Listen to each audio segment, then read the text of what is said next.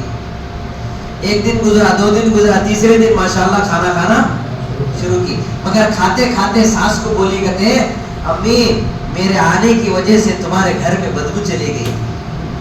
کیا بولے؟ میرے آنے کی وجہ سے تمہارے گھر میں بدبو چلی گئی. تو امی بولی کہتے اماں تیرے آنے کی وجہ سے بدبو نہیں گئی، یہ بدبو میں رہتے رہتے تجھے بدبو کی عادت پڑ گئی. پچھل کراچی گئے تھے طالب علم کے زمانے میں، آپ لوگ بھی گئے کہ ماگا چلتے رات بھر تھڑ پڑ تھڑ پڑ تھڑ پڑ تھڑ پڑ، تو وہ نیند نہیں لگی، رات بھر آواز ہی آواز ہوتے رہا. تو بولے پیا یہ تمہیں سوتے کیسے یہاں؟ تو بولے مولانا ہمیں ایسی عادت پڑی آواز ہے بغیر نیند ہی نہیں آتی. یہ آواز سنے بغیر ہمیں نیند نہیں آتی، کیونکہ ان کو وہ عادت پڑی اور ہمیں عادت نہیں ہے. پھر جیسوں کے ماحول میں، جیسے کی صحبت میں ہم رہیں گے تو وہ اثر ہم نہ کرنا شروع کرتے ہیں، وہ اثر ہم پہ شروع ہو جاتا ہے. اب لوگ ہمارے بزرگوں میں سے تھے شیخ سعدی رحمۃ اللہ علیہ. کیا نام تھا؟ شیخ سعدی رحمۃ اللہ علیہ. سبحان اللہ، بہت بڑے اللہ والے بزرگ. انہوں نے فارسی کے اندر گلستہ بوستہ مانی کتاب لکھی ہے، دوست کو ہدیے میں دینے کے لیے. ہدیہ دینا چاہیے دوستوں کو. ہم لوگ کیا دیتے ہیں ہدیہ؟ کیا بھی دیے گئے تو آئری کرے گئے تو یہ نیے سے آئری کرتی کہ ہمارے کے پروگرام ہی نہیں ہوتی. آئری کرے تھے کر کو نام لکھا کو 100 روپے ڈالتا ہے کہ نہیں؟ آئری کرتے ہیں. ہدیہ دینا چاہیے، ہدیہ دینے سے محبتیں بڑھتی ہیں. ہدیہ میں بہت بڑی رقم دینے کی ضرورت نہیں ہے. ہدیہ میں آپ مسواک دے دو، ہدیہ میں آپ تسبیح دے دو، ہدیہ میں آپ ایک ٹوپی دے دو، ہدیہ میں آپ ایک رومال دے دو، ہدیہ میں آپ ایک عطر کی شیشی دے دو. ہاں ہماری چھوٹی سی کتاب بنی صدقے کے نورانی فوائد. صدقے کے عنوان پر ماشاءاللہ بہت لمبی 50 صفحے کی کتاب بن گئی. بہت سے قاری صاحب جیسے علماء اکرام حافظہ رہتے ہیں نا، انہوں نے فون کیے مولانا صدقے کے فضائل تو ماشاءاللہ اپنے کتاب میں لکھ دیے، تھوڑا ہدیہ کے بارے میں بھی تو لکھ دو تاکہ لوگ ہدیہ بھی دینے والے بن جائیں. ہدیہ بھی ہونا چاہیے نا، پکا ہے پاکٹ. جمکھنڈی گئے تھے، ایک بہت بڑی مسجد ہے جمکھنڈی میں، تو وہاں کی امام صاحب سے ماشاءاللہ عالی شان مسجد ہے اور ماشاءاللہ اور نمازی بھی بڑی کافی تعداد میں ہے ماشاءاللہ. تو حضرت کو مولوی صاحب نے کہا حضرت مسجد بڑی پکی ہے مگر یہاں نمازی سب کچے ہیں. صرف نمازی کچے نہیں، ہدیہ بھی کچا ہے. مسجد تو بہت بڑی ہے مگر ہدیہ بھی کچا ہے. ہاں تو یہ ہدیہ بھی دیتے رہنا چاہیے، ایک دوسرے کو ہدیہ دینا چاہیے. ہاں دیں گے انشاءاللہ. عمرے کو جا کر حج کو جا کر تو مل مل کو ہدیہ دیتی، یہ ہدیہ لو ہدیہ لو. اس میں مقصد ہدیہ کا کیا رہتا ہے؟ میں مدینے کو جا کر آیا ہوں. یہ نہیں ایسے ہدیہ مت کرو، چپکے سے ہدیہ کرو. ٹوپی دو، کوئی مسواک دو، اگر کوئی ضرورت کی چیز ہے تو ہدیہ، کھانے پینے کی چیز ہدیہ دو. آج یہ رواج ہمارے ساتھیوں میں ختم ہو گیا ہے. ایک دوسرے کو ہدیہ دینے سے محبتیں بڑھتی ہیں. صحابہ کرام کوئی ایسے سامان چیز تو نہیں ہوتے تھے مگر گھر میں جو اچھا بنتا تھا وہ دوسرے گھر والوں کو بیچتے تھے. آج رواج ختم ہو گیا. انصار مدینہ میں ایک صحابی ایک بکرے کی منڈی ہدیہ میں بھیج دیے. وہ صحابی جس گھر میں آئے تھے انہوں نے سوچے میرے سے زیادہ مستحق تو میرے پڑوسی ہے، اس کو دینا چاہیے. تو انہوں نے ان کو دیا. وہ پڑوسی کے پاس وہ منڈی پہنچی، سوچے میرے سے زیادہ مستحق تو میرے پڑوسی ہیں، ان کو دینا چاہیے. اور وہ ان کے پاس پہنچا. کتابوں میں آتا ہے 7 گھروں میں پہنچ کر جہاں سے وہ منڈی آئی تھی وہیں آ گئی. سبحان اللہ، بولو ذرا سبحان اللہ. کیسی محبتیں تھی صحابہ کے اندر، کیسی محبتیں تھی. احد کا میدان ہے، احد کا میدان، جنگ کے اندر گرے ہوئے ہیں صحابہ اور شدت کی پیاس لگی ہوئی ہے. ایک صحابی فرماتے ہیں میرے چچا زاد بھائی کو جنگ کے میدان میں تلاش کرتا رہا، دیکھے تلاش کرتے رہے تاکہ پانی پلاؤ، کم سے کم آخری وقت ہے. تو تلاش کرتے گئے، زخموں میں دیکھا، زخموں میں نڈال، بدن سے خون بہ رہا ہے اور وہ بھائی پانی پانی، انہیں شدت کی پیاس لگی ہوئی ہے، ان کے پاس مسکیزہ تھا تو وہ پانی ڈالنا چاہ رہے تھے، ان کے قریب میں ایک اور صحابی کرا رہے تھے، تو انہوں نے کہا بھائی مجھ سے زیادہ تکلیف میرے بھائی کی ہے، اس کو پانی پلا۔ تو وہ ان کے پاس گئے، انہوں نے دیکھا کہ مجھے پانی پلانے آئے ہیں، تو انہوں نے کہا مجھ سے زیادہ تکلیف میرا اور بھائی ہے، وہ مجھ سے پہلے زخمی ہو کر پڑا ہوا ہے۔ تو وہ صحابی کہتے ہیں کہ میں وہ تیسرے صحابی کے پاس پہنچا، جب میں نے پانی اس کو لبوں پہ لگایا، اس کی روح پرواز کر گئی، بڑی فکر ہوئی، میں اپنے جیسے بھائی کو پانی پلانے کے لیے آیا تھا، دوسرے کے پاس آیا، وہ بھی اللہ کو پیارے ہو گئے، میں جس بھائی کے لیے پانی لایا تھا وہ بھی اللہ کو پیارے ہو گئے۔ یہ قربانی تھی، یہ ایثار تھا، یہ ہمدردی تھی، جو ایک دوسرے کے لیے بھائی کی مدد کرنا، ایک دوسرے بھائی کی خدمت کرنا۔ ایسے ہی صحابہ کے اندر نیک لوگوں کا ایک کام یہ ہوتا ہے، ایک داعی کی فکر یہ ہوتی ہے کہ وہ اپنے ساتھی کا نام لے کر غائبانہ طور پر دعا مانگنا چاہیے۔ آج یہ عمل ہمارا ختم ہو گیا، غائبانہ طور پر ہم ساتھی کی تعریف کرنا چاہیے، ساتھی کی خوبیوں کو بیان کرنا چاہیے، ساتھی کے حق میں دعا مانگنا چاہیے، مانگیں گے انشاءاللہ۔ تو حضرت شیخ سعدی رحمۃ اللہ علیہ فرماتے ہیں ایک ساتھی نے ایک ساتھی کو مٹی ہدیہ دیا، کیا دیا؟ مٹی دیا۔ محبوب نے محبوب کو ہدیہ دیا ہے، دوست نے دوست کو ہدیہ دیا ہے، قبول کیا۔ جیسے وہ مٹی انہوں نے قبول کیا تو اس مٹی میں خوشبو آ رہی تھی کستوری کی، کیسے آ رہی تھی؟ کستوری کی خوشبو آ رہی تھی، بہت خوش ہوئے، ارے یہ مٹی تو بڑی خوشبو والی مٹی ہے، خوشبودار مٹی ہے۔ تو شیخ سعدی رحمۃ اللہ علیہ فرماتے ہیں کہ وہ جو ساتھی نے، جو محبوب نے جو مٹی لیا تھا، اس مٹی سے پوچھا ارے تو مٹی ہے مگر خوشبودار کیسی ہے؟ تو مٹی ہے مگر خوشبودار کیسی ہے؟ تو اس مٹی نے کیا جواب دیا سنو، کہا کہ بھائی صاحب میں تو حقیر مٹی ہی ہوں، میں حقیر مٹی ہی ہوں، مگر مجھے چند دن ایک گلاب کے پھول کی صحبت نصیب ہو گئی، اس کا اثر مجھ میں آیا ہے، اس کا اثر مجھ میں آیا ہے، جو جمال، جو خوبصورتی اس خوشبودار اس پھول والے درخت کے اندر ہوتی ہے، اس کی صحبت میں تھوڑی دیر چند دن رہنے کی وجہ سے اس کا اثر مجھ میں آیا ہوا ہے۔ سبحان اللہ۔ دیکھو مٹی کے اندر گلاب کی کستوری کی خوشبو آئی، کس کی؟ ایک گلاب کے پھول کی صحبت کی وجہ سے، گلاب کے پھول کی صحبت کی وجہ سے مٹی میں بھی خوشبو آ گئی۔ اس کا مطلب یہ ہے اچھوں کی صحبت میں رہیں گے تو ہمارے اندر اچھائی آئیں گی۔ اب سنو، شیخ سعدی رحمۃ اللہ علیہ آگے فرماتے ہیں بروں کی صحبت اختیار کرو گے، اس کی مثال ایسی ہے، برے کی سانپ کی مثال ہے۔ اس کی مثال سانپ کی مثال، بروں کی اثر کا، بروں کی صحبت کا اثر کیسا ہوتا ہے؟ سانپ کی طرح۔ دیکھو سانپ جب لڑتا ہے، سانپ لڑتا ہے تو اس کا زہر چڑھتا ہے، اور زہر چڑھ کر بہت سے زیادہ بڑا نقصان موت ہوتی ہے۔ اس سے زیادہ کیا ہوتا ہے؟ اگر سانپ نہیں لڑا تو مرنا ہے نا، کیا سانپ نہیں لڑے سو والا بچتا کی؟ سانپ لڑے سو والا بھی مرتا ہے، نہیں سانپ لڑے سو والا بھی اسے مرنا ہی مرنا ہے۔ جیسے ایک اللہ والے کے پاس ایک بندہ آیا کہ حضرت میں مرتے مرتے بچ گیا، کیا بولے؟ مرتے مرتے، بولو مرتے مرتے بچ گیا۔ تو حضرت بولے ارے بچتے بچتے مرنا ہی ہے، بچتے بچتے مرنا ہی ہے۔ ہاں، تو سانپ جب لڑتا ہے تو سانپ لڑنے والے کو زہر چڑھتا ہے، مگر سانپ لڑنے والا کبھی یہ نہیں کہتا میں سانپ لڑنے کی وجہ سے برباد ہو گیا، سانپ لڑنے کی وجہ سے برباد ہو گیا نہیں کہتا۔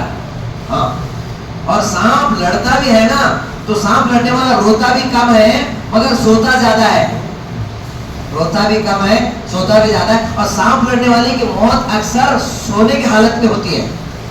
اس کا مطلب یہ ہے کہ سانپ لڑنے والا روتا بھی کم ہے اور وہ اسے مارتا بھی ہے تو نیند کے حالت میں مارتا ہے۔ دیکھو سانپ، اور حدیث مبارک میں یہ بات آتی ہے کہ دیکھو سانپ لڑنے والا کبھی مرتے وقت یہ نہیں کہتا سانپ لڑنے کی وجہ سے میں برباد ہو گیا، نہیں کہتا۔ قبر میں بھی یہ نہیں کہتا کہ میں سانپ لڑنے کی وجہ سے برباد ہو گیا۔ حشر میں، میدان قیامت میں سانپ لڑنے والا کبھی یہ نہیں کہتا کہ میں برباد ہو گیا، مگر اللہ والے فرماتے ہیں برا ساتھی، برا ساتھی سانپ سے بھی بدتر ہوتا ہے.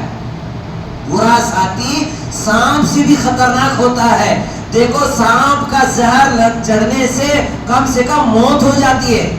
سب سے زیادہ نقصان موت ہو جاتی ہے. بھئی مرنا سانپ لڑکوں بھی ہے, مرنا سانپ لڑے بغیر بھی ہے, مگر سانپ لڑنے والے کو ہو سکتا ہے قیامت کے دن اللہ پاک اسے ثواب دے دے, اور یہ بھی روایت میں آتا ہے کہ اسے شہادت کا درجہ بھی مل جائے. مگر برا ساتھی جب ڈستا ہے, برا بندہ جب لڑتا ہے, ڈستا ہے, تو اس کی دنیا بھی برباد ہوتی ہے اور آخرت بھی برباد ہوتی ہے. برا ساتھی جب لڑتا ہے تو وہ سانپ سے بھی زیادہ خطرناک ہوتا ہے. وہ مرتے وقت بھی کہتا ہے میں برباد ہو گیا فلاں کی صحبت اختیار کرنے کی وجہ سے. شرابی, جواری, حرامی, سودی خور, ایسے نالائق سے میں نے صحبت اختیار کی جس کی وجہ سے میری دنیا برباد ہو گئی, میری آخرت برباد ہو گئی. تو اس کا ڈسنا برے آدمی کا سانپ سے بھی خطرناک ہوتا ہے. وہ قبر میں بھی روتا ہے, حشر میں بھی روتا ہے, میدان محشر میں بھی روتا ہے. برے کی صحبت برا کرتی ہے, دنیا بھی برباد کرتی ہے, آخرت بھی برباد کرتی ہے. اب سنو, حضرت نوح علیہ السلام کا نام سنے نہیں؟ قرآن میں اللہ نے ان کے نام سے ایک سورت نازل کی ہے, سورہ نوح. ان کے بیٹے کا نام تھا کنعان. حضرت نوح علیہ السلام کام کیے کتنے سال؟ 950 سال کام کیے دعوت و تبلیغ کا. گھرانہ ہے نبوت کا, مگر بیٹا بروں کی صحبت میں تھا, بیٹا نالائق اور نافرمانوں کی صحبت میں تھا. جب نوح علیہ السلام نے دعا کی, اللہ میں دن رات 950 سال تک دین کا دعوت کا کام کر رہا ہوں, کوئی بات مان رہے نہیں ہے, یہاں تک کہ بیٹا اور بیوی بھی بات نہیں مانی. تو حضرت نوح علیہ السلام نے دعا کی, آسمان سے پانی برسا, زمین سے پانی برسا, تندور میں سے پانی نکلا, پوری دنیا میں پانی آ گیا, پوری دنیا میں پانی. بعض کتابوں میں لکھا ہے کہ 2-4 بندے جو پانی سے بچ کر کسی پہاڑ کے غار میں جا کر چھپ گئے, غار میں جا کر چھپ گئے. اس کی کتابوں میں لکھا ہے کہ آپ چھپ تو گئے, پانی تو ابل رہا ہے دنیا سے, یہاں تو پانی نہیں آئے گا. تو کتابوں میں لکھا ہے وہ تینوں بندوں کو پیشاب آ گیا. کیا آ گیا؟ تینوں بندوں کو پیشاب آ گیا. جب وہ پیشاب کرنا شروع کیے تو کرتے رہ گئے, بند ہی نہیں ہو رہا ہے. پیشاب ہی کے اندر ڈوب گئے, پیشاب رکنے کا نام نہیں لے رہا. مالک کی حکمت ہے, وہ آسمان سے بھی پانی برساتا ہے, زمین سے بھی پانی نکالتا ہے. ہاں, وہ اللہ کا حکم ہے, بس کن فیکون ہو جا, پوری دنیا میں پانی آ گیا, سب ڈوب گئے. بیٹا سامنے تھا, کہا کہ بیٹے اب تو کوئی بچنے والا نہیں ہے سوائے میرے کشتی میں, میرے گھر میں پڑنے والا ہی بچے گا. بولے میں پہاڑ چڑھ جاؤں گا. پہاڑ چڑھنے کی کوشش کیا, پیر پھسلا, ڈوب کے مر گیا. کن کا بیٹا؟ قاضی صاحب کا, چودھری صاحب, شیخ صاحب, نواب صاحب, باغوان صاحب. کن کا بیٹا؟ نبی کا بیٹا. اور کتنے سال کام کیے؟ 950 سال. مگر بھائی بیٹا نبی کا تھا, مگر بیٹے میں صحبت بروں کی تھی. اچھا صحبت اس نے اختیار نہیں کیا, اپنے والد محترم کی بات نہیں سنا, اور دین ایمان اور آخرت کی فکر نہیں کیا, بروں کے ساتھ رہا, تو اس کا اثر برا ہو گیا. اللہ. ایسے ہی قرآن میں اللہ نے ایک واقعہ لکھا ہے, وہ واقعہ ہے واقعہ کہف. کیا ہے؟ سورۃ الکہف. اللہ نے ایک سورت نازل کی ہے, سورہ کہف. سب نیت کرو انشاءاللہ کہ ہم ہر جمعہ کو سورہ کہف پڑھیں گے. سنو, حدیث پاک میں آتا ہے, حدیث پاک میں آتا ہے جو بندہ جمعہ کے دن سورہ کہف پڑھتا ہے, آسمان سے ایک نور آتا ہے, اس کے پیشانی پہ لگ جاتا ہے. کس کے پیشانی پہ لگ جاتا ہے؟ وہ روشنی کے اندر وہ غلط کام سے بچتا ہے. دیکھو جیسے بیٹری روشنی ہوگی نا, گرنے سے, پڑنے سے, سانپ بچھو سے, حشرات الارض سے آدمی بچتا ہے کہ نہیں؟ روشنی سے بچتا ہے کہ نہیں بچتا؟ ویسے اللہ پاک اس نور سے اسے گناہ سے بچاتے ہیں, اس نور سے اسے گناہ سے بچاتے ہیں. تو ایک نور اس کے پیشانی میں جم جاتا ہے. اور سورہ کہف پڑھنے والا دجال کے فتنے سے بچتا ہے. اس کے فتنے سے؟ دجال کے فتنے سے بچتا ہے. اتنے بڑے فائدے کی چیز ہے مگر ہم پڑھتے نہیں ہیں. ہم دعوت دین کا کام کرنے والے ہر ساتھی میرے بھائیوں سورہ کہف کو جمعہ کے دن اہتمام سے پڑھنا چاہیے. سوتے وقت سورہ تبارک الذی پڑھنا چاہیے. سورہ یاسین پڑھ کر میرے بھائیوں گشت میں جانا چاہیے. سورہ یاسین پڑھ کر 2.5 گھنٹے میں جانا چاہیے. سورہ یاسین پڑھ کر میرے بھائیوں ساتھیوں کی ملاقات میں جانا چاہیے. ہم یاسین کا پڑھتے ہیں جب یہ اٹکتا ہے گر گر گر کر رہا, جناب جلدی آؤ, مولانا قاری صاحب جلدی آؤ, گر گر کو رہا ہے, یاسین شریف پڑھ کر پانی ڈالو. تو ہمارے مولانا تھے, کیا نام تھا, مولانا زکریا والا جائی, وہ بہت ہنسانے کی گفتگو کرتے تھے. تو بولے میاں یاسین شریف کا پانی, یاسین شریف تو بہت بڑا ہے, کلمے کا پانی اندر نہیں جا رہا, تو یاسین شریف کا کیسے جاتا؟ کلمے کا پانی اندر نہیں جا رہا ہے, یاسین شریف تو بہت بڑی ہے, وہ تو کیسے جائے گا؟ تو ہم نے کب یاد آتی یاسین شریف؟ جب گرگرا ہوتا ہے, پریشانی ہوتی ہے تو یاسین شریف پڑھتے ہیں. نہیں, یہ میرے بھائیوں یاسین شریف قرآن کا دل ہے, دل. دیکھو ایک اچھی بات یاد آ گئی, عمل کریں گے, دعا کریں گے انشاءاللہ.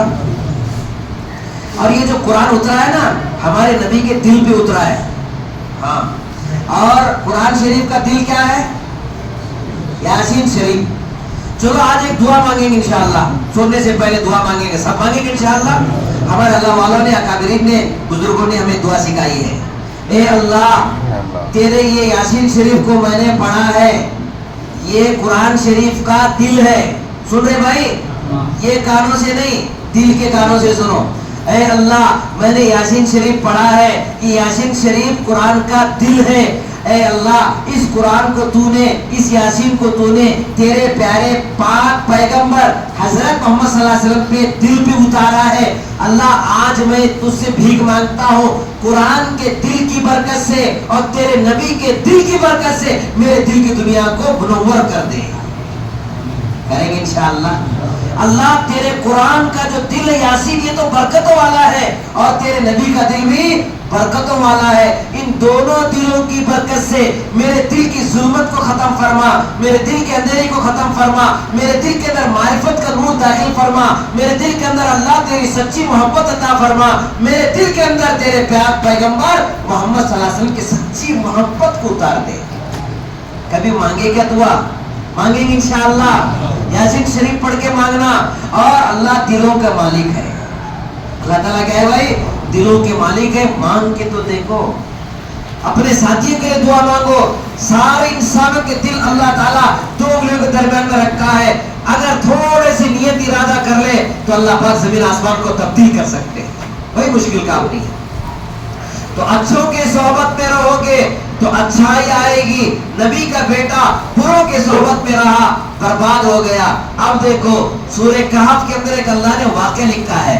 ایک بستی تھی, ایک علاقہ تھا, اس بستی کے اندر بادشاہ تھا, نواب تھا. وہ اپنے آپ کو خدا بھی کہتا تھا. شرک اور بت پرستی عام تھی, مگر وہاں کچھ دائی لوگ تھے, کچھ ایماندار, نمازی, دیندار, ذکر کرنے والے نوجوان جو دین کے ماحول میں, اچھے ماحول میں رہتے تھے. تو انہوں نے کہا بھائی ہمارے بستی کا ماحول بگڑ چکا ہے, ہمارے بستی کا بادشاہ, ہمارے علاقے کا بادشاہ بدل چکا ہے. ایسے ماحول میں رہ کر دین کا کام کرنا, دین پر چلنا اور دیندار بن کے رہنا مشکل ہو چکا ہے. بہتر ہے کہ ہم بستی چھوڑ کر کہیں دور چلے جائیں, کسی پڑ میں, کسی غار میں, کسی جنگل میں چلے جائیں. تو انہوں نے 6 7 8 جو بھی تھے انہوں نے نیت کی. کیا ہے قرآن میں وَيَقُولُونَ خَمْسُونَ کیا ہے الف, نہیں پہلے کہ 5 ہیں اور 7 ہیں, ان کے ساتھ ایک کتا بھی ہے. اللہ نے اس کو قرآن میں ذکر کیا سورہ کہف میں. تو بہرحال وہ 7 لوگ نوجوان جب چلنے لگے, ان کے ساتھ ایک کتا بھی چلنے لگا. چلو ٹھیک ہے بھائی, وہ ہمارے ساتھ آ رہا ہے, چلو اس کو لے کر چلیں. کتاب کو لکھا, اس کا نام بھی ہے, اس کا نام ہے کتے کا. کیا نام تھا؟ قطمیر اس کا نام تھا. بزرگوں نے لکھا ہے, میں بھی کافی دنوں تک ماشاءاللہ مولانا یونس صاحب یہ جو پالن پوری ہیں وہ ماشاءاللہ انہوں نے ایک پرچہ نکالے تھے. تو جو کہف والے جو 7 بندے ہیں نا نوجوان, ان کے نام لے کر دعا کرتے ہیں تو دعا قبول ہوتی ہے. ان کے نام لکھ کر اگر جیب میں رکھیں گے نا تو ہمارے کاروبار میں اللہ تعالیٰ برکتیں لگتے ہیں، کیونکہ نیک لوگوں کے نام ہیں، وہ لکھا ہے بزرگان نے. بہرحال تو وہ 7 بندے چلنے لگے تو ان کے ساتھ کتا بھی چلنے لگا اور وہ ان کے ساتھ رہنے لگا. کتابوں میں آتا ہے اللہ اکبر، یہ 7 آدمی جب جنت میں جائیں گے ان کے ساتھ یہ کتا بھی جنت میں جائے گا. حدیث مبارک میں آتا ہے 10 ایسے جانور ہیں جو قیامت کے دن جنت میں جائیں گے. اس میں سے ایک کتا ہے، صالح علیہ السلام کی اونٹنی ہے، اور حضرت موسیٰ علیہ السلام کا کھچر ہے، ہمارے پیارے آقا حضرت محمد صلی اللہ علیہ وسلم کی اونٹنی ہے، سلیمان علیہ السلام کے زمانے کا ہدہد ہے، وہ چونٹی ہے. یہ سب 10 کے 10 جانور کہاں جائیں گے بھائی؟ جنت میں جائیں گے، اور ہم نمبر لگا کر حساب دینے کے لیے کھڑے رہیں گے. کتنی افسوس کی بات کہ جانور ہو کر جنت میں جا رہا ہے، اشرف المخلوقات مسلمان دائی حاجی نمازی خاندانی ہو کر یہ نمبر لگا کر کھڑا ہے. معلوم نہیں جنت میں جانے کا ہوتا ہے نہیں ہوتا ہے. سمجھے بھائی؟ تو نیکوں کی صحبت میں کون رہا؟ کتا رہا. تو کتے کو بھی اللہ تعالیٰ نیک لوگوں کی، اللہ والوں کی صحبت میں رہنے کی وجہ سے اسے بھی جنت میں جانا نصیب ہوا. تو میرے بھائیوں، اگر ہم بھی اچھوں کے صحبت میں رہیں گے، اچھا کام کریں گے، اچھا دیکھیں گے، اچھا بولیں گے، اچھا سنیں گے، اچھے ماحول میں رہیں گے، اچھا کھائیں گے، تو انشاءاللہ ہمیں بھی اثر ہونا شروع ہوگا. آج جو ہمارا ماحول جو بگڑا ہوا ہے، ہمارا ماحول جو بگڑا ہوا ہے، ان بگڑے ہوئے ماحول کے اندر بہت سے بڑی بیماریاں ہیں. ان میں سے ایک بڑی بیماری ہے برا ماحول، بری عادت. یہ بھی ایک برا ماحول ہے. ایک تو برا ماحول ہے، ایک بری عادت پڑی ہوئی ہے. بری عادت ہے، یہ بھی بہت بڑا دشمن ہے ہمارا. اس لیے میرے بھائیوں، اپنے عادتوں کو درست کرنا چاہیے. ہماری عادت بگڑتی چلی جا رہی ہے، ہماری عادتیں درست نہیں ہو رہی. مختلف چیزیں، مختلف عادتیں ہیں. بہت سے لوگ کہتے ہیں مولانا جناب تو بہت اچھے ہیں مگر گھر میں جاتے تو چڈی پچ رہتی ہونا. ایک پروفیسر کے بارے میں سنے سو بول رہا ہوں میں، بہت اچھے ہیں مگر گھر کو جاتے ہیں تو کیا ہے؟ چڈی پہ بیٹھتے ہیں. یہ بھی بری عادت ہے. بہت اچھے مگر کیا ہے؟ غصے والے بہت ہیں، کیا بولتے ہیں کہ بولنے نہیں آتا. اللہ نے قرآن میں کہا فَأَلْهَمَهَا فُجُورَهَا وَتَقْوَاهَا، کچھ اچھائی بھی ہے کچھ برائی بھی ہے. تو میرے بھائیوں، ہم اچھی عادتوں کو عادت ڈالنا چاہیے. اچھی عادت میں پہلی عادت ہم دعوت کے کام کرنے والوں کے. اب تمام حضرات دعا کرو، ہماری کتاب کا کام چل رہا ہے دائی کے شب و روز. کیسے ہے دائی کے شب و روز؟ ایک دائی کے اندر کیا کیا صفات ہونا چاہیے. تو ہمارے اچھی عادتوں میں سے کہ ہم اپنے ساتھی کے قریب ہو، ہم ساتھی کی محبتیں لوٹنے والے ہوں، تو اس میں چند باتیں میرے بھائیوں ہونا چاہیے. سب سے پہلے سب عمل کرو، انشاءاللہ ہم ایک دوسرے کو دیکھ کر سلام کریں گے. کیسا سلام؟ السلام علیکم، السلام علیکم، جلدی مر جا، جلدی مر جا. ایسا سلام السلام علیکم رحمت اللہ وبرکاتہ. ہمارے موبائل پر کم سے کم 50 سے 100 فون تو ضرور ہمارے موبائل پہ آتے ہیں. کبھی تو کہو السلام علیکم رحمت اللہ وبرکاتہ. کہیں گے انشاءاللہ. باپ بیٹے کو سلام کرے، بیٹا باپ کو سلام کرے، بھائی بھائی کو سلام کرے، بیوی شوہر کو سلام کرے، شوہر بیوی کو سلام کرے، امام صاحب کو سلام کرے، امام صاحب دوسروں کو سلام کرے. ایک دوسرے کو سلام. صحابہ سلام کرنے میں اتنے پہل کرتے تھے. حدیث میں یہ بھی کتابوں میں لکھا ہے جو پہلے سلام کرتا ہے اللہ پاک جنت میں اس کے نام کا ایک محل بناتا ہے، جنت میں ایک محل بناتا ہے. تو حضرت علی رضی اللہ تعالیٰ عنہ کی عادت تھی ہمیشہ پہلے سلام کرتے تھے. حضرت ابوبکر صدیق رضی اللہ تعالیٰ عنہ حضرت علی سے 30 سال کے بڑے تھے. کہتے 30 سال کے بڑے تھے مگر ہمیشہ حضرت علی رضی اللہ تعالیٰ عنہ حضرت سیدنا ابوبکر صدیق کو پہلے سلام کرتے تھے. ایک دن ایسا ہوا کہ حضرت علی سلام نہیں کیے بلکہ ان سے پہلے حضرت ابوبکر صدیق سلام کیے. دیکھو دائی کے اندر جو صفات ہوتے ہیں نا وہ آپس میں مذاکرے کے ہوتے ہیں. یہ جو دعوت کا کام ہے نا بھائی، یہ دعوت کا کام خوبیوں کے لین دین کا کاروبار ہے. یہ غیبت کرنے کا، حسد کرنے کا، ایک دوسرے کو ذلیل کرنے کا، میں بڑا تو بڑا، میں پیر تو پیر کا مسئلہ نہیں ہے. یہ جو کاروبار ہے دعوت کا خوبیوں کے لین دین کا کاروبار ہے. یہ ہم ایک دوسرے کی خوبیاں لیے. ایک دوسرے کے اچھائیاں لینے کا ہے یہ کام. تو حضرت ابو بکر رضی اللہ عنہ پوچھے علی تم ہمیشہ پہلے سلام کرتے تھے مگر آج کیوں نہیں سلام کیے پہلے؟ تو حضرت علی دیکھو کتنا پیارا جواب دیے کہ میرے امیر المومنین ابو بکر صدیق، میں نے سنا ہے کہ جو پہلے سلام کرتا ہے اس کے نام کا ایک جنت میں محل بنتا ہے. آج میں نے چاہا ابو بکر کے نام کا بھی ایک جنت میں محل بن جائے. میں اپنے بھائی کے لیے اس لیے میں نے سلام نہیں کیا تاکہ آپ پہلے سلام کریں اور آپ کا نام کا جنت میں محل بن جائے. سبحان اللہ. یہ محبتیں تھی صحابہ میں، یہ قربانیاں تھی، محبتیں تھی صحابہ میں. مگر آج میرے بھائیوں نہ سلام صحیح سے کر رہے ہیں. ایک سے دو مرتبہ سلام کرے تو کیا کہ جناب دل میں دال میں کالا لگ رہا ہے، ایک سے دو مرتبہ سلام کریں. بولتے کہ نہیں بولتے؟ ہمارے جناب آتے کمبائی جناب انہوں دو مرتبہ سلام کرتے بولتے تھے کیا کہ دال میں کالا ہے کر کے. تو میرے بھائیوں حدیث مبارک میں آتا ہے گھر جاؤ سلام کرو، بازار میں ملے تو سلام کرو، سلام کام کرو. حدیث مبارک میں آتا ہے 25 مرتبہ جو بندہ دن میں سلام کرتا ہے اسی دن اگر اس کا انتقال ہو جائے گا تو میرے بھائی اس کو شہادت کا مرتبہ ملے گا، اس کا ٹھکانہ جنت میں ہوگا. کریں گے انشاءاللہ.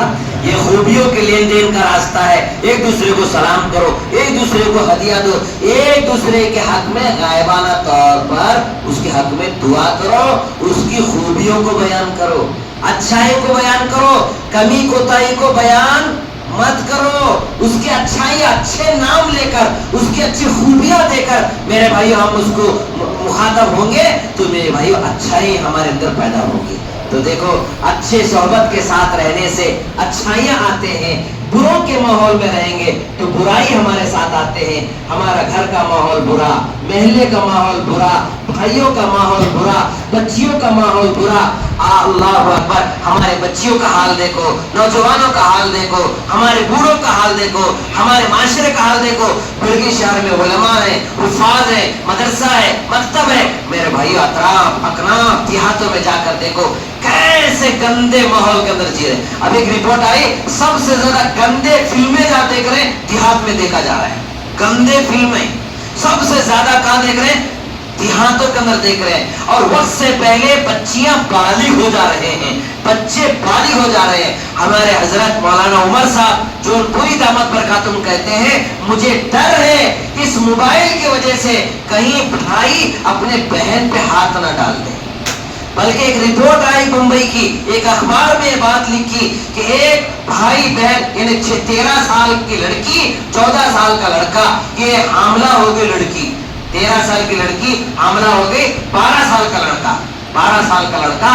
تو تحقیق سے ڈاکٹر پریشان ہو گئے یہ چھوٹی عمر میں حاملہ کیسے ہو گئی. تحقیق کرنے پر اس نے کہا کہ میرا بھائی میرے قریب سوتا ہے، میں گندے فلم دیکھتی ہوں، میں جذبہ برداشت نہ کر سکی، میں اپنے بھائی کو ابھار کر میں اس فعل پر آمادہ کیا. تو میرے بھائیوں ایسا گندا ماحول چل رہا ہے تو اس گندے ماحول سے بچنے کے لیے آؤ ایک اچھا ماحول پیدا کریں، اپنا تعلق مسجد سے پیدا کریں، علماء سے پیدا کریں، اپنے بڑوں سے پیدا کریں. اچھے اور نیک ماحول میں رہنا ہے تو میرے بھائی تھوڑا اللہ کے راستے میں جانا ہوگا، قرآن کی تلاوت کرنا ہوگا، اپنا تعلق علماء سے اللہ والوں سے پیدا کرنا ہوگا. پھر اس دعوت کا جو بہترین اور سب سے اچھا ماحول والا اگر کوئی ہے تو دعوت و تبلیغ کا ماحول ہے. اس ماحول میں اپنے آپ کو لگانا ہوگا، لگائیں گے انشاءاللہ. اس کے لیے میرے بھائیوں سارا مجمع نیت کرو، اللہ سے دعا مانگو اللہ موت آنے سے پہلے مجھے 4 مہینے کے لیے قبول فرما. کون کون دعا کریں گے بھائی؟ سب تیار ہیں انشاءاللہ؟ 4 مہینے تیار ہیں سب؟ اللہ سب کو جانے کی توفیق عطا فرمائے. مگر میرے بھائیوں اب اس وقت ہمارا تقاضا 4 مہینے کا نہیں ہے، چیلے کا ہے. سال بھر دنیا کی محنتیں کرنا ہے، 40 دن اللہ کے راستے میں جانا ہے. اور برما جو چیلا جا کر آئے ہیں وہ مبارک بادی کے قابل ہے، جو نہیں گئے ہیں کم سے کم نیت کر لو انشاءاللہ ہماری جو ترتیب بنے گی چلے کی جماعت بنے گی. مگر اللہ والے کہہ رہے ہیں 4 مہینے جانا آسان، چیلا بھی جانا آسان، مگر 3 دن لگانا بہت مشکل. ہم نے 2-4 مسجد کی کارگزاری سنی کہ بھئی مہینے کے 3 دن بھی ہمارے نہیں لگ سکے، مہینے کے 3 دن بھی نہیں لگ سکے. تو میرے بھائیوں سب نیت کرو انشاءاللہ ہم کل سے انشاءاللہ نقد ہماری 3 دن کی جماعت بنائیں گے. ہر مسجد والے کوشش کرو، اگر اللہ نے توفیق کیا تو نقد لکھاؤ، نہیں تو انشاءاللہ اس ہفتے کے اندر ہماری جماعت بنائیں گے. کھڑے ہو کے لکھاؤ بھائی. ہر مسجد والی کا 3 دن کی جماعت. بھئی ہمیں مسجد والی جماعت میں بیٹھے کتاب تعلیم کے اندر دھیان توجہ کے ساتھ کتاب تعلیم سنیں. میرے بھائی ہمارے بستی میں بڑی کمی یہ ہے، ہمارے گھروں میں تعلیم نہیں ہوتی، ہمارے گھروں میں کتابی تعلیم نہیں ہوتی، 6 صفات کے مذاکرے نہیں ہوتے. سارے ساتھی نیت کرو انشاءاللہ ہمارے گھر میں تعلیم کو زندہ کریں گے انشاءاللہ. اچھا 6 صفات کے مذاکرہ کریں گے. اور میرے بھائی ہفتے میں 1 مرتبہ جو اپنی مسجد کا گشت ہوتا ہے وہ کریں گے. اور میرے بھائی ہفتے میں 1 مرتبہ ہمارے جمعرات کے جو مرکز کا دن ہے اس مرکز کے دن میں انشاءاللہ ہم حاضری دیں گے. ٹھیک ہے انشاءاللہ. مرکز سے اپنا تعلق جوڑو، مرکز کے اندر بیٹھ کر جیسے ہمارے حلقے لگتے ہیں ویسے ہر مسجد کے حلقے لگیں اور فکر کریں کہ 200 مکان ہے، 150 مکان ہے، 100 مکان ہے، ہمارے محلے کے اندر یہ کام ہو رہا ہے، یہ کام ہو رہا ہے، اس کی کمی ہے. میرے بھائی اس تقاضوں کو رکھیں گے، تقاضوں کو پیدا کریں گے، تشکیل کریں گے تو کام وجود میں آتا ہے، کام کرنے کا میدان ملتا ہے. کریں گے انشاءاللہ. اللہ سے دعا ہے اللہ ہم سب کی حاضری قبول فرمائے. اب جیسا جوڑ یا جو ہوا ہمارا قلعہ محلے میں ہمارے حلقے کا جوڑ پھر کہاں ہونا چاہیے؟ رائے دے، دین کا فائدہ دے کر رائے دے. اور وہاں ہم بھائی ملک کے اندر عجیب و غریب حالات چل رہے ہیں، ہمارے اکابر علماء بڑی محنت کوششیں کر رہے ہیں، تو ہم کچھ نہیں کر سکے تو کم سے کم دعا تو کر سکتے ہیں نا بھائی. ہماری جائیداد، ہماری مسجدیں، ہمارے مدرسے، ہمارے خانقاہیں، درگاہیں، یہ سب موجودہ حکومت مختلف مسائل پیدا کر کے مسلمانوں کا ہراسمنٹ کرنے کی کوشش کر رہی ہے. مالک مولا تو اللہ ہے سب کچھ کرنے والے، مگر اللہ کے رسول نے کہا کہ بھئی یہ دعا مسلمانوں کے لیے ہتھیار ہے. اور کیا ہے؟ یہ دعا عبادت کا مغز ہے. اس لیے تنہائی میں اجتماعی طور پر امت کے لیے آنسو بہانے والے بنے، دعاؤں کا اہتمام کرنے والے بنے. کریں گے انشاءاللہ. درشی پڑھیں. اللهم صل على سيدنا محمد وعلى آل سيدنا محمد وبارك وسلم. اللهم لك الحمد كما أنت أهله، وصل على سيدنا محمد كما أنت أهله، وافعل بنا ما أنت أهله، فإنك أهل التقوى وأهل المغفرة. اللهم إنك عفو كريم تحب العفو فاعف عنا يا كريم. اللهم صرف القلوب صرف قلوبنا على طاعتك يا مقلب القلوب ثبت قلوبنا على دينك. اللهم إنا نسألك الهدى والتقى والعفاف والغنى. اللهم إنا نسألك إيمانا كاملا ويقينا صادقا ورزقا واسعا وقلبا خاشعا ولسانا ذاكرا وتوبة نصوحا وتوبة قبل الموت وراحة مغفرة بعد الموت والعفو عند الحساب والفوز بالجنة والنجاة من النار برحمتك يا عزيز يا غفار يا حنان يا منان يا بديع السماوات والأرض. ربي زدني علما والحقني بالصالحين. يا فاطر السماوات والأرض أنت ولي في الدنيا والآخرة توفني مسلما والحقني بالصالحين. لا إله إلا أنت سبحانك إني كنت من الظالمين. اللہ ہم عاجز گنہگار کمزور بندے تیرے دربار میں ہاتھ اٹھائے ہیں. اللہ ہمارے حاضری کو قبول فرما، ہمارے جوڑ کو بے انتہا قبول فرما، ہمارے عزائم ارادوں کو قبول فرما. تیرے راستے میں نکلنا ہم سب کو آسان فرما. تیری سچی محبت نصیب فرما. اللہ تیرا قرب نصیب فرما، تیری معرفت نصیب فرما. سچوں کے اور اچھوں کی صحبت میں رہنے کی توفیق عطا فرما. اللہ ہمارا ظاہر بھی بنا دیجئے، ہمارا باطن بھی بنا دیجئے. اللہ ظاہر تو ہم سنوارے ہیں، اللہ باطن گندگی کے اندر لت پت ہے. اللہ ظاہر میں یقیناً ہماری ٹوپی سفید ہے، داڑھی سفید ہے، کپڑے سفید ہے، مالک دل اندر سے کالا ہو چکا ہے. اللہ ہمارے دل کی ظلمتوں کو ختم فرما، گندگی کو ختم فرما، محبت الفت پیدا فرما. تیری معرفت کا نور ڈال دیجئے، تیری سچی محبت ڈال دیجئے. تیرے نبی کے درد غم کا ایک قطرہ ہمارے دل میں ٹپکا دیجئے. اللہ کام کرتے کرتے مرنے اور مرتے مرتے تیرا دین کا دعوت کا کام کرنے کا ہم سب کو توفیق عطا فرما. اللہ تیرے توفیق تیری مدد کے بغیر ہم کچھ نہیں کر سکتے. ہمارے بیانات سے، ہماری کوششوں سے، ہمارے چلوں سے، ہمارے اجتماعات سے، ہمارے جوڑوں سے کچھ نہیں ہوتا. مالک کرنے دھرنے والی ذات تو تیری ہے. عدم سے وجود ملانے والا تو ہے، ذرے کو پہاڑ بنانے والا تو ہے. اللہ آسمان سے پانی برسانے والا تو ہے، بنجر زمین کو سرسبز و شاداب کرنے والا تو ہے، سب کچھ نہ ہونے پر سب کچھ کرنے والا تو ہے. اللہ جی ہدایت کے ہوا کو چلا دیجئے. ان بدنصیب آنکھوں سے اللہ چلے لگانے والے، 4 مہینے لگانے والے، اللہ تہجد اور دعا اور اشراق کا اہتمام کرنے والے آج گناہوں کے لت پت پڑے ہوئے ہیں، گناہوں کے اڈے میں اپنے اوقات گزار رہے ہیں. اللہ جی سب کو ہدایت عطا فرما دیجئے، ہمارے مساجد کو آباد فرما دیجئے، کام کرنے والے ساتھی کو الفت محبت نصیب فرما دیجئے، اللہ چھوڑ نصیب فرما دیجئے، نفرت عداوت دشمنی کو ختم فرما دیجئے، اللہ دین کا بول بڑا فرما دیجئے، کفر کا منہ کالا فرما دیجئے، وہ دن ہمیں مرنے سے پہلے دکھا دیجئے، ہر بچہ جوان بوڑھا شہری دیہاتی عالم جاہل سب تیرے نبی کی سنت و شریعت پہ چل رہے ہو، اللہ وہ دیکھ کر مرنے کا ہم سب کو توفیق عطا فرما، اللہ قرآن کی تلاوت کا شوق نصیب فرما، ذکر کرنے کی توفیق عطا فرما، شکر کرنے والا دل نصیب فرما، ماں باپ کی خدمت کی توفیق نصیب فرما، اللہ جو ماں باپ دنیا سے رخصت ہو چکے ہیں انہیں کروٹ کروٹ چین نصیب فرما، جنت الفردوس میں اعلیٰ مقام نصیب فرما، اللہ جی اس وقت پوری دنیا کے اندر سب سے زیادہ مسلمان پریشان ہے، مسلمانوں میں سب سے زیادہ پریشان دین دعوت و تبلیغ کا کام کرنے والے ساتھی ہیں، ان میں سب سے زیادہ پریشان علماء حفاظ ہیں، ان میں سب سے زیادہ پریشان مدارس کے علماء حفاظ ہیں، اے رب کریم تیری مدد تیری نصرت کے بغیر ہم کچھ نہیں کر سکتے،